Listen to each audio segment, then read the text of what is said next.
Tarih. Bir varmış bir yokmuş. Alemin çivisi çıkmış, yerine takarken duvar yıkılmış. Yenisini yaparken temel çökmüş. Baştan kazarken sel olmuş. Bozulmaya meraklı bu düzenden nice hükümdarlar geçmiş. Bedenler farklıymış ama ecel elbisesini yine de dikmiş. İsteyen de giymiş, istemeyen de. Mert de giymiş, namert de. Cücesine heybetli, kelini sırma saçlı. Körüne badem gözündenmiş. Yalan dilden dile dolaşmış. Adı tarih olmuş. Söyleyen bildiği gibi, dinleyen duymak istediği gibi anlamış. Çağlar Simsoy. Ya ata bin ya karıncaya.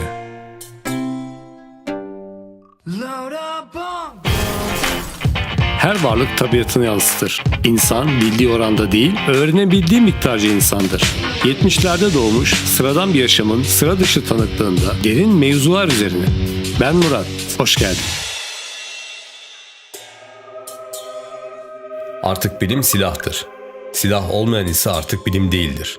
Yalçın Küçük.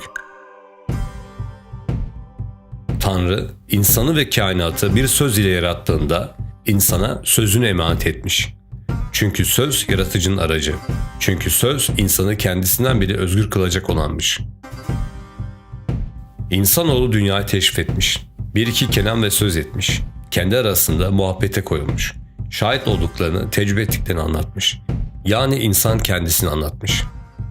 Nesiller gelmiş geçmiş, ölenin hikayesi yaşayanın dilinde nasihat olmuş. Ölenin nasihati yaşayan için hayat rehberi olmuş.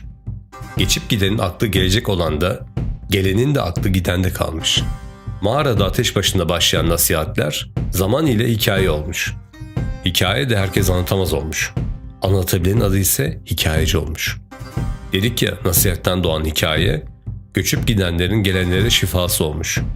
Hikayeci de nasihatleriyle şifacı olmuş. Sözün şifasıyla büyülenen insanoğlu sözden çıkmaz olmuş. Çünkü insanın derdi çokmuş. Sözün şifa, nasihati muteber olanı herkes dinler olmuş. Bazen kabilenin yaşlısı olmuş, bazen de köyün delisi olmuş. İnsanın kulak arkası ettiğini, insanın atasından kalanını şifacı unutmamış. Sözün ve hikayenin gücüyle unutulanı hatırlatarak şifa getirirmiş. Böylelikle sözün ve hikayenin gücüne kulak vereni çok, dinleyeni de bol olmuş. Devran dönmüş, zaman akmış. İnsan insana hükmetmeye başlamış. Kaba kuvvetin yetmeyeceğini anlayan hükümdarlar, sözün büyülü kuvvetine ihtiyaç duymuş. Söz hüküm kurmanın, söz insanı esir etmenin büyülü kuvvetiymiş. Nasihatin şifasıyla başlayan söz, insanları hüküm altına alan büyülü kelimelere dönüşmüş. Şifacılar ortadan kaybolmuş. Yerlerini büyücüler almış. Nereden gelip nereye gittikleri bilinmezmiş bunların. Hükümdar iktidarmış. Büyücüler de iktidarınmış. İnsan söz ve hikayeyle büyülenmiş. Hükümdarlara boyun eğmiş. Hükümdarlar ve büyücüler anlamışlar ki sözü ve hikayeyi elinde tutan insanı ve iradesini elinde tutarmış. Çünkü insan maddi ve siyasi bir cevhermiş. Hem savaş sebebi hem de savaş aracıymış. Çok düşünülmüş, çok çalışılmış. Büyülü bir yöntem aranmış. Büyü ile olmayan olsun, söz marifetiyle yerine konsun.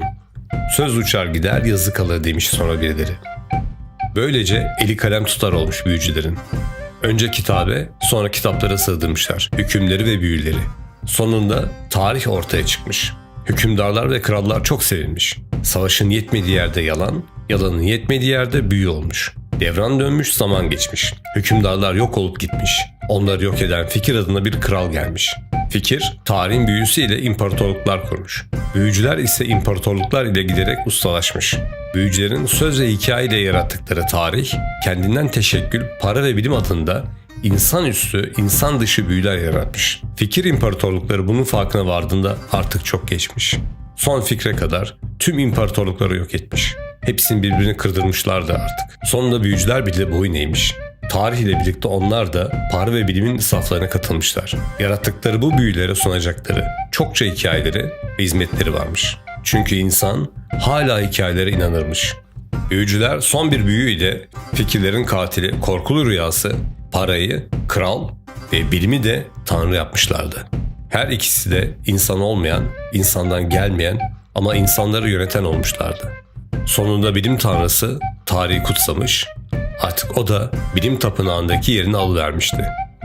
Tarih artık bir büyü olmaktan çıkmış, Tarih, bilim oluvermişti. Böylelikle bilim ve para için artık geçmiş de birmiş, gelecek de. Çünkü insan hep dinler ama hep unuturmuş. Bütün tarihçiler sübjektiftir. Mühim olan kompozisyonu iyi yapmak, palavracılığın dengesini iyi ayarlamak ve ahlaksızlık derecesinde tarifata gitmemektir.